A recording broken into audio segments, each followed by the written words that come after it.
Sejam bem-vindos ao programa Rede Jur News, uma realização da Rede Jur, Associação Internacional dos Escritórios de Advocacia Empresarial. No programa de hoje vamos conversar com o advogado André Pastel, pós-graduado em processo civil, sobre os meios alternativos de execução. E o contato também com o advogado Gustavo Galdino, especialista em direito previdenciário, e com ele vamos tratar sobre os benefícios do auxílio-doença. O programa Rede Jur News está no ar.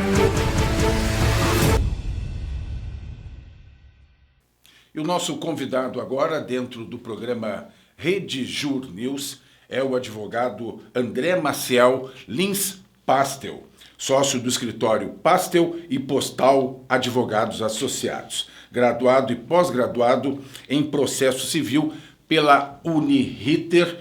É um prazer tê-lo aqui com a gente, doutor André. Prazer, obrigado pelo convite. É uma honra estar aqui participando do programa. E a nossa pauta, já vamos encaminhar para ela, são os meios alternativos da execução. Nós temos algumas questões referentes a isso, mas antes da gente entrar neste tema, eu gostaria que o senhor nos colocasse o que são, né, esses meios, para a gente depois falar sobre novidades em relação a isso. Perfeito. É uma inovação do Código de Processo Civil e esses meios são todos os meios que o juiz pode utilizar para satisfação do crédito e a tutela jurisdicional. Ele pode ser até uma suspensão de carteira nacional de habilitação, uma suspensão de passaporte, um cancelamento de cartão de crédito, até uma pesquisa mais banal, vamos dizer assim, de pesquisa de endereço, uma pesquisa de bens, uma pesquisa de valores. Então, são todos os meios e atípicos, porque eles não são literalmente os típicos que já existiam na execução, que pode o juiz se valer para satisfazer esse crédito e atingir uma tutela jurisdicional ao pagamento, à entrega no processo da execução, né? Quando tange a execução processual. E nós temos novidades em relação a isso? Sim, a novidade é que no código não existia a possibilidade desses meios atípicos, né? Existia anteriormente só os meios típicos de execução. Se intimava, por exemplo, um credor para pagamento ou indicação de bens a penhora, e se tentava a satisfação do crédito ou por dinheiro ou por aqueles outros meios de execução que já existiam. Hoje, com esses meios atípicos, eles visam levar esse devedor que está se deixando de pagar um crédito, né, a pagar esse crédito, a satisfazer esse crédito. Então, o que seriam meios, essas medidas indutivas e coercitivas que fala o artigo 139, inciso 4, são aqueles que eu lhe falei anteriormente. Qualquer desses meios que o juiz pode se valer para que o devedor faça o pagamento, para que quite essa dívida, né? Bom, digamos, com esses meios alternativos, esse processo é acelerado. Eu não digo nem acelerado, porque primeiro a gente tem que seguir a ordem da tentativa e o esgotamento dos meios típicos da execução, para depois a gente chegar nesses meios atípicos. Mas a gente pode chegar na satisfação do crédito com ele. Por exemplo, a pessoa deixa de pagar uma dívida, é intimada para pagar, indicar bens à penhora e não faz. E se verifica no curso da execução que essa pessoa continua fazendo viagens ao exterior, continua comprando automóveis em nome de terceira pessoa, enfim, fazendo qualquer tipo de vida que não condiz com aquele não pagamento daquela dívida. Então, o juiz pode, daqui a um pouco, cancelar o passaporte, fazer um cancelamento de cartão de crédito. Então, são meios que visam esse devedor a pagar essa dívida, né? Ah, perfeito. O que pode ser dito, então, ainda, sobre a execução, por exemplo, do devedor de alimentos, doutor André? Sim, o devedor de alimentos ele já se reveste de uma prerrogativa que é da natureza alimentar, né? Ele já tem uma prioridade em relação às impenhorabilidades que tem no Código, né? Inclusive, existe artigo no Código de Processo Civil que o devedor de alimentos pode executar, o credor de alimentos pode executar o devedor e fazer uma penhora do salário líquido até 50%, coisa que é impenhorável em relação a dívidas comuns, né, execuções comuns. Inclusive, em relação aos meios atípicos da execução, eles são muito melhores aceitos também na execução de alimentos, talvez por ter esse caráter alimentar, por vez também por se tratar de menor de idade na maioria dos casos, né, dos alimentos. Então, o devedor de alimentos, além dele ter uma possibilidade maior de execução típica, ele também tem melhor aceita essas medidas atípicas da execução. São alternativas que conduzem, então, em síntese, a melhores resultados, de uma forma geral. Leva à satisfação do crédito integral ou até uma composição, né? A partir do momento que tu cancela uma carteira nacional de habilitação, cancela um passaporte, talvez esse devedor se veja obrigada ou a integralizar, pagar o crédito inteiro, né, por inteiro, ou fazer um acordo com o credor e parceladamente pagar esse crédito.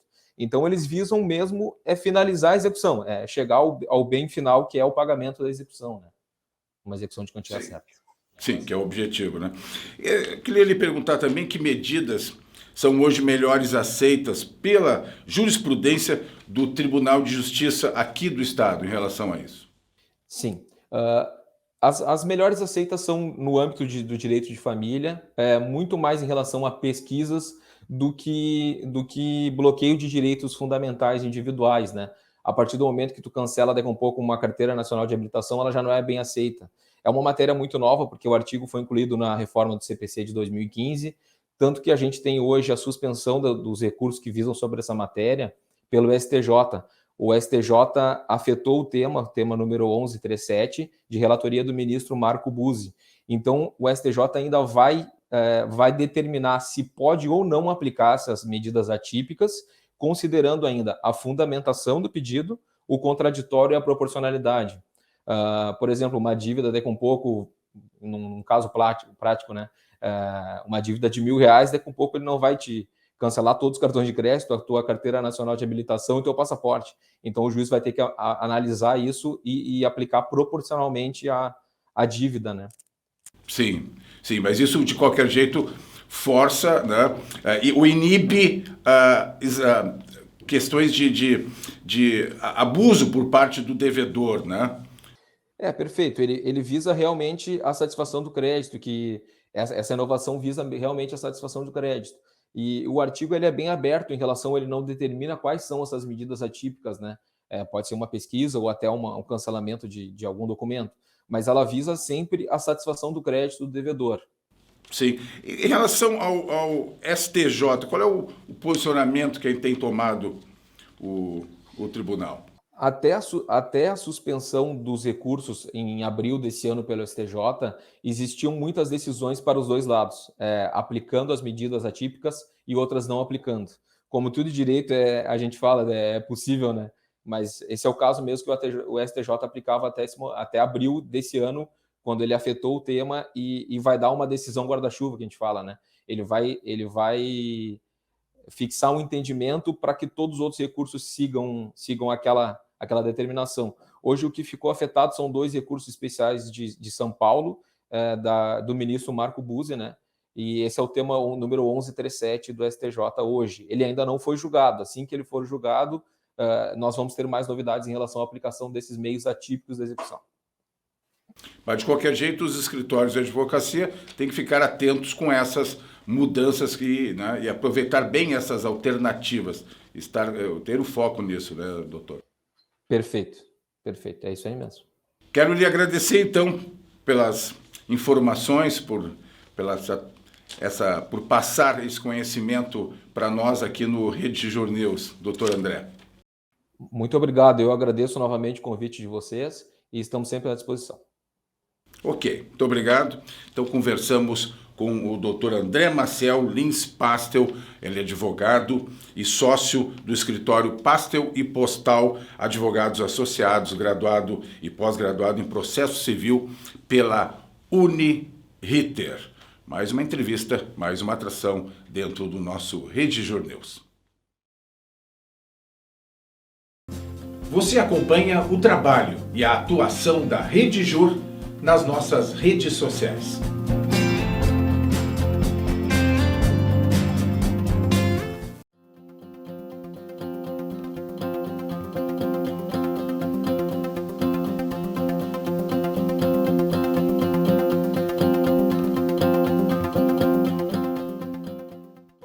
E o nosso contato agora no programa Rede Jur News é com o doutor Gustavo Galdino. Ele que é pós-graduado em Código de Processo Civil pela Fundação Escola Superior do Ministério Público de Mato Grosso, especialista na prática de direito previdenciário e também integra a Comissão de Direito Previdenciário e Direito do Idoso da OAB do Mato Grosso. Doutor Gustavo, prazer tê-lo aqui. Estás falando de Cuiabá, é isso? Isso, Cuiabá, capital de Mato Grosso. Bom dia, Antônio. Prazer enorme estar aqui no seu programa. Prazer é nosso. A nossa pauta é sobre concessão de benefício de auxílio-doença, sem a necessidade de perícia médica na via administrativa, né? O que nós temos a destacar sobre isso neste momento, doutor? Eu queria levantar esse tema, Antônio, porque é algo semelhante ao que já havia sido praticado durante a pandemia. Devido à estabilidade que o país estava vivendo, as filas para a concessão de benefício por incapacidade só aumentavam e, diante desse problema, foi pensado, né, com a tecnologia, teleperícias, viabilidades para fazer essa dispensa. Então, foi editadas as medidas provisórias na época que fizeram essa dispensa, mas colocando certos condicionantes para que o segurado pudesse ter acesso à antecipação desse salário. Na época, era feita a antecipação de um salário mínimo, independente do salário do segurado. Hoje, desde abril, já vigora a medida provisória 1113, que prevê essa dispensa da perícia apenas com base na análise dos documentos médicos apresentados pelo segurado e mantendo ali o salário integral. Não tem essa fixação de um mínimo, né? Sim, porque nós temos ainda muita gente na fila, né, aguardando por esse benefício, né, doutor? Hoje a fila já ultrapassa ali 3 milhões de pessoas no Brasil para concessão desse benefício. É uma medida interessante, mas deve ter muito cuidado ao requerer isso de forma autônoma. É necessário, extremamente importante, que se busque um advogado especialista, alguém que está ali na prática realmente, porque tem alguns nuances que eu queria até destacar aqui com você, Antônio, que seria realmente para alertar o cidadão naquilo que ele deve fazer na hora de conceder o benefício. É uma medida interessante, mas tem que ser observado alguns pontos que vão fazer muita diferença. Porque, doutor, se não contar com um especialista nessa área, aí pode interromper esse processo de alguma forma, né? Pode trazer prejuízos sérios.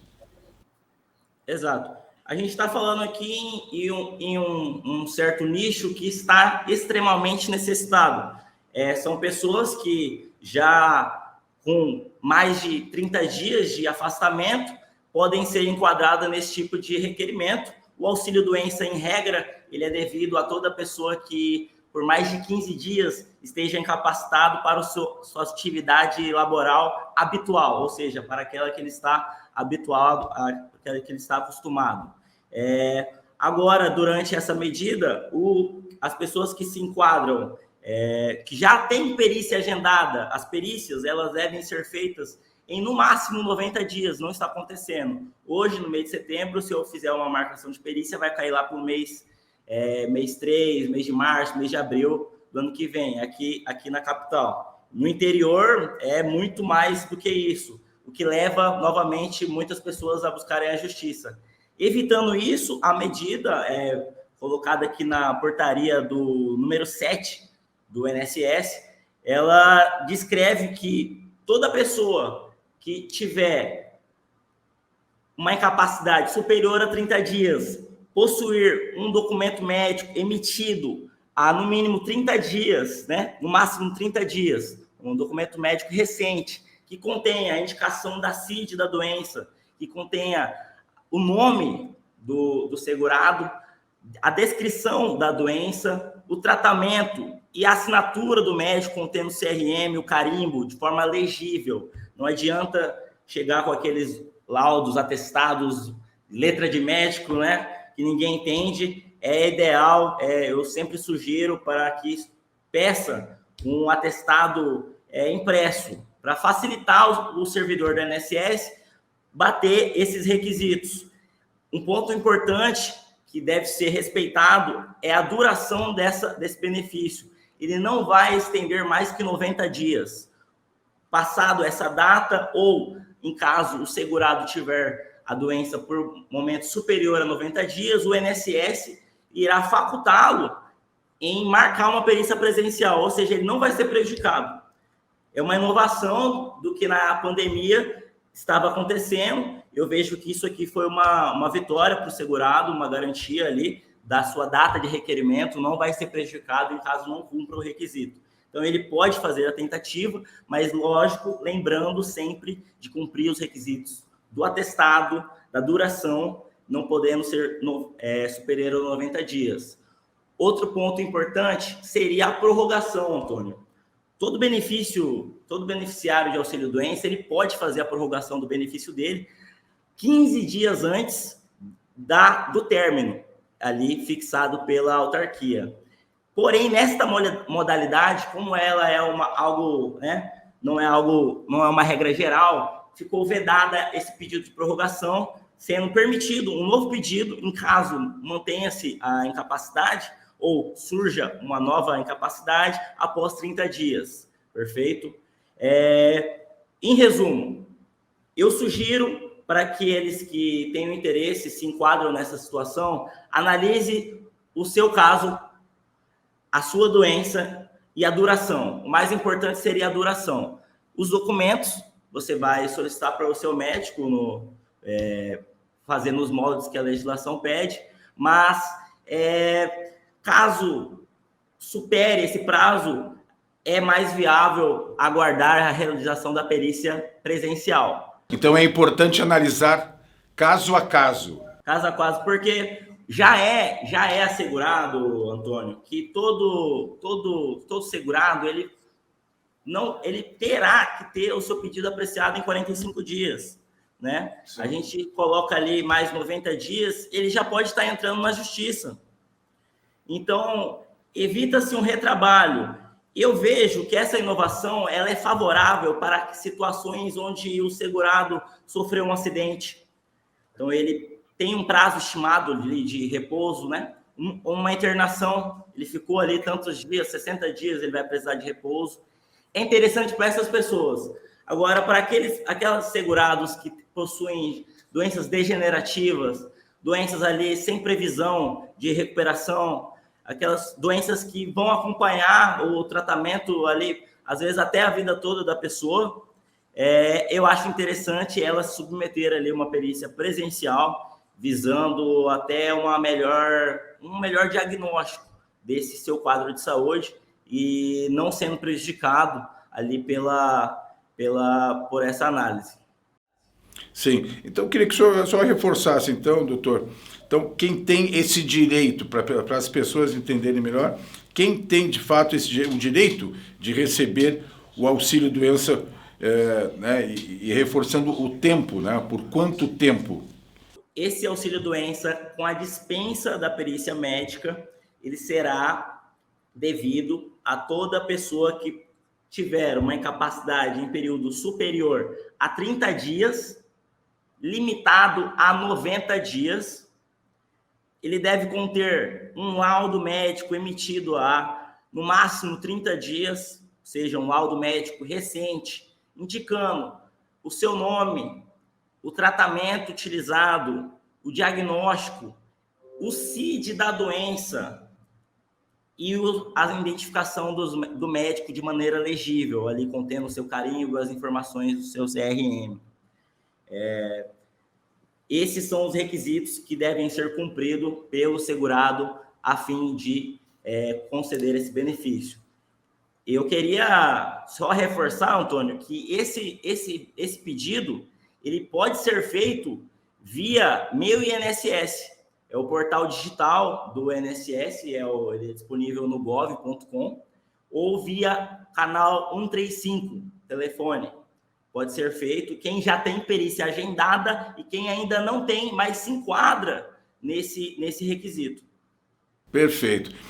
Doutor Gustavo, para a gente finalizar, então, vivemos um novo momento, dá para se dizer assim, em relação ao auxílio-doença aqui no nosso país. Sim, é um novo momento.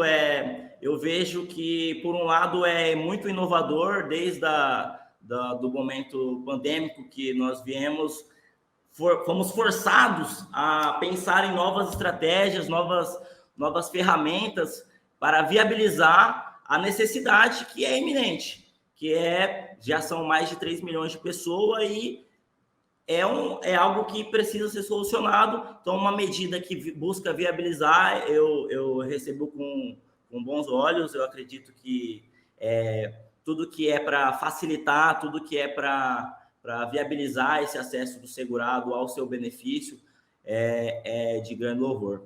Mas lembrando sempre que é necessário observar o seu caso a caso, buscar um especialista, mesmo que seja para fazer ali uma análise do seu caso, para que você não seja prejudicado ao longo desse período e possa aí, antecipar de uma maneira correta o seu benefício.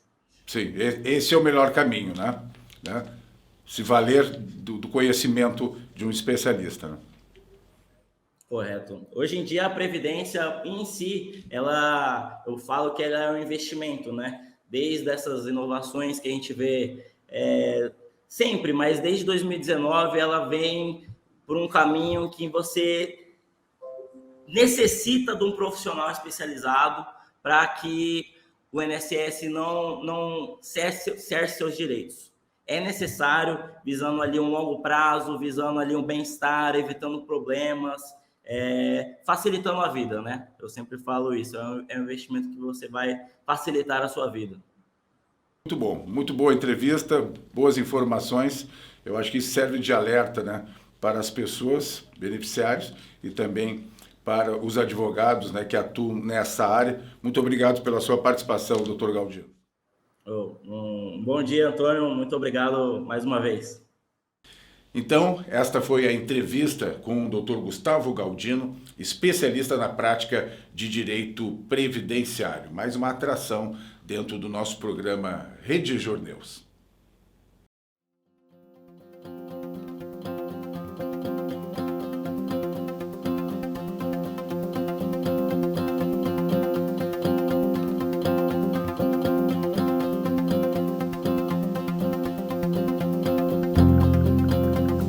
Você acompanha o trabalho e a atuação da Redigir nas nossas redes sociais.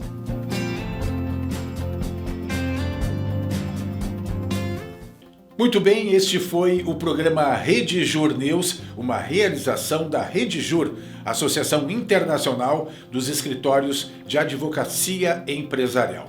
É o direito empresarial ao alcance de todos. A gente se encontra no próximo programa. Até lá!